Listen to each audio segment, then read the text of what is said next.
गरीब साध साध सब नेक हैं, आप अपनी ठोरे, जो सतलोक ले जाएंगे वो साधु कोई और।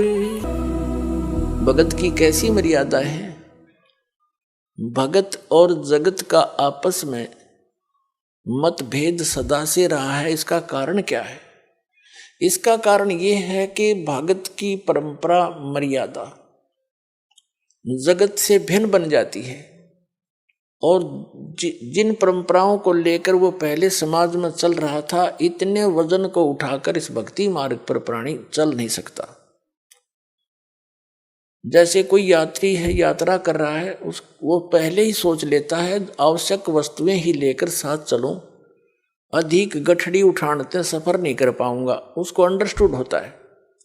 तो वो ज्यादा नहीं बांधता, एक थैला छोटा सा काख में टांगा, आवश्यक वस्तु डाली और सफर पर चल पड़ता है।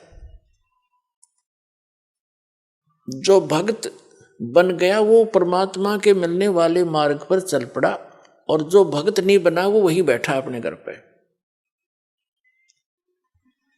वो उस वस्तु को प्राप्त नहीं कर सकता। तो उसकी मर्यादाएं कुछ अन्य हैं, उनसे हटकर हम अपने सीमित करके इस सफर पर चल सकते। तो इसी प्रकार जगत और भगत की आपस में मतभेद बना रहता है कि ये तो ऐसे भी नहीं करते, ये त्योहार भी ना मनाते, ये तो दहेज भी ना देते, ये लेते भी को नहीं। तो इस तरह के हम नहीं कर सकते, क्योंकि हमें ज्ञान हो गया कि आज हम किसी से लेते हैं, कल देना पड़ेगा। तो क्यों सिर में दर्द करे फिर देने के लिए? जैसे आज कोई रिश्वत ले रहा है किसी से, 5,000 10,000 20,000 ले ली, और वो उसने देनी पड़ेगी फिर उसको आगे चल के अगले जन्मों में। अब परमात्मा आदरणीय गरीबदास साहिब जी कहते हैं, तुमने उस दरगाह का मैल नहीं देखा और धर्मराज के तिल तिल का लेखा।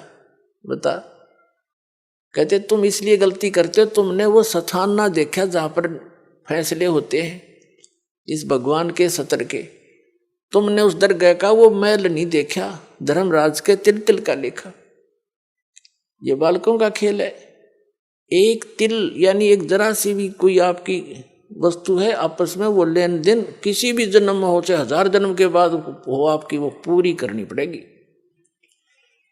आज कोई रिश्वत ले रहा है, अगले जन्म में वो दामाद बनकर लेगा उसका और पैसा ले जाएगा, और फिर मृत्यु हो जाए मन माने, वो पैसा भी गया, लड़की दूसरी जगह ब्याहनी पड़ेगी। तो टूट गया कहर उसके ऊपर। हमारे सामने जितनी भी ये आपदाएं आती हैं, ये पिछले संस्कारों से हैं। इसको समझने के लिए एक उदाहरण है। हम इतने गिर चुके हैं, इतना सतर गिर गया हमारा, हमने सिर्फ ये संसारिक भौतिक सुख दिखाई देते हैं, नथिंग एल्स। और इनके पाने के लिए, यहाँ की सुख की फोकट महिमा बनाने के लिए हम कुछ भी आगा पीछा नहीं देखते। एक व्यक्ति का विवाह हुआ, एक पुत्र उत्पन्न हुआ, उसकी पत्नी की मृत्यु होगी, उसने दूसरी शादी की, 10-12 वर्ष के बाद दूसरा पुत्र हो गया, वो स्वयं भी मर गया, उसकी पत्नी भी मृत्यु को प्राप्त होगी। अब बड़े लड़के का विवाह हो चुका था, छोटा भी बालक था, 10-12 वर्ष का, 13 वर्ष का। तो क्या हुआ, वो छोटे वाला बीमार पड़ गया। बीमार हो गया तो उन्होंने कुछ थोड़ा बहुत ट्रीटमेंट करवाया, फिर किसी ने बताया कि इसको वहां ले जाओ, हफ्ता 10 दिन वहां रखना पड़ेगा, कितने पैसे लगेंगे, 500 रुपये का खर्चा होगा। उस समय 500 रुपये आज के 5 लाख से भी ज्यादा समझ लो। तो उन्होंने विचार किया कि 500 रुपये वहां लगा देंगे, और फिर इसने ये मृत्यु को तो निकट है, ये मर जा तो बढ़िया, सारी संपत्ति इसकी हमारे नाम आवेगी, काम आवेगी। यानी 10-15 एकड़ जमीन थी उसकी, उसके हिस्से की। उस लालच में उन्होंने केस स्कीम बनाई, एक डॉक्टर से बात करी, वैद्य से, कि वैद्य जी तो ऐसे ऐसे कर दे, ये बीमार तो है ही, किसी को पता भी नहीं चलेगा, वो भी लालच में डूब गया। 500 रुपये, उसने 100 रुपये लिया, जैसे भी लिया, और उसको विष दे दिया बच्चे को, वो मर गया। मर गया तो कुछ दिन के बाद वो तो खुशी का ठिकाना नहीं, किसी को पता चला नहीं, रास्ते का रोड़ा भी निकल गया उनके सोच से। फिर बताते हैं कि उनका बच्चा लड़का हो गया 1 वर्ष के बाद। अब खुशी का ठिकाना नहीं, पाला पोसा, उसका विवाह कर दिया। 16 जल्दी विवाह कर देते थे तो 12-13 वर्ष के का, 15-16 वर्ष का जब वो लड़का हो गया, बीमार हो गया, संतान कोई थी नहीं, इतना बीमार हो गया कि अपने पुत्र को उन्होंने जहां भी जिसने बताया, झाड़ फूक करने वाला या कोई वैद्य डॉक्टर, सब जगह ले गए, वो जमीन भी बेच दी, आधे से भी अधिक, और उसको कोई आराम होने का नाम नहीं। एक दिन वो उसका पिता बैठा, लड़का लेटा हुआ चारपाई पर, कति अस्थि पिंजर शेष था। तब उस लड़के ने कहा कि भाई साहब, अपने पिता की तरफ मुंह करके कहा, भाई साहब। अब उसने सोचा तो कति इसकी बुद्धि भी खत्म हो ली, मुझे भाई कहने लग गया। कहा कि भाई साहब मेरी लकड़ियों की व्यवस्था कर ले और एक कफन तैयार कर ले। वो कहता है बेटा मैं तेरा बाप हूं, मैं तेरा पिता हूं, भाई नहीं हूं। बोला नहीं तो मेरा भाई है। अरे सुन ले राम कहानी, मैं तेरा वही भाई हूं जिसको तूने विष देकर मारा था। और किस लालच में कि यह संपत्ति तेरे नाम हो जाएगी, यह संपत्ति भी मेरी आली सारी तूने बेच बेच के मेरे ट्रीटमेंट पर लगा दी है। अब केवल तेरा मेरा हिसाब एक कफन और लकड़ियां का रह रहा हो, कर ले तैयार। तब उसकी वह बुद्धि के सक्रिय खुल गए। अगर सचमुच मैंने तो नाश करया, भाई मारा और संपत्ति भी गई।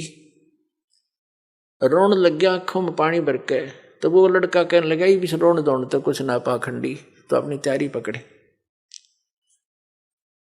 अब उसने उस समय विवेक आया कि भाई ठीक है, जैसा इस नीच ने करया मेरे तो आगे आगी, इबोर तो संतान मेरा हो को नहीं, इकलौता पुत्र था तो मरेगा, मेरा तो वंश नष्ट हो गया। जिसा मुझे मैंने किया ठीक मिला मुझे तो। पर एक बात और बता दे, जो या तेरी पत्नी है, तेरी मृत्यु के बाद अब इसको जीवित जलाया जाएगा, क्योंकि सती प्रथा थी उसमें। पति मर जाता था तो पत्नी से पहले तो पत्नी को जिंदा जलाया जाता था चिता में, जैसे मुर्दे को फूकते, उसको सती कहते। अब इसका क्या दोष, इसने अब इसको जिंदा जलाया जाएगा। तब उसने बताया कि वो डॉक्टर कहाँ है जिसने मुझे व्यस्त दिया था, वैद्य। उन्होंने बताया कि आपके 2-3 वर्ष के बाद उसकी मृत्यु हो गई थी। तो उस लड़के ने बताया कि ये वही है, ये डॉक्टर मेरी पत्नी, अब ये भी भोग लेगा अपने करे हुए को। तो पुण्यात्माओं, ये भले ही आपने कथा लगती हो, पर विधान है परमात्मा का। यो तुमने उस दरगाह का मैल नहीं देखा और धर्मराज के तिल तिल का लेखा, एक एक पाई पाई का हिसाब होगा वहां पर। तो इस प्रकार हमने परमात्मा पर विश्वास करके, और जो साधना दास बताता है इसको करके देखो, और फिर लाभ देखिए उस परम पिता के। आपकी किस्मत से न्यारे देने लगेगा आपने, आप सोच भी नहीं सकोगे भगवान, हम तो सुना करते भगवान ऐसा कर देता है, पर और आज हो रहे हैं हमारे साथ। आपके कई दिन में समझ में नहीं आओ यू हुआ कैसे, यू कार्य कदे सोच भी ना सकते, यू तो किसी तरह भी होने का नहीं था, और ऐसे कर देगा आसानी से, आप सोच भी नहीं सकते। और फिर आपका विश्वास और दृढ़ होगा, ऐसे भक्ति में लग जाओ।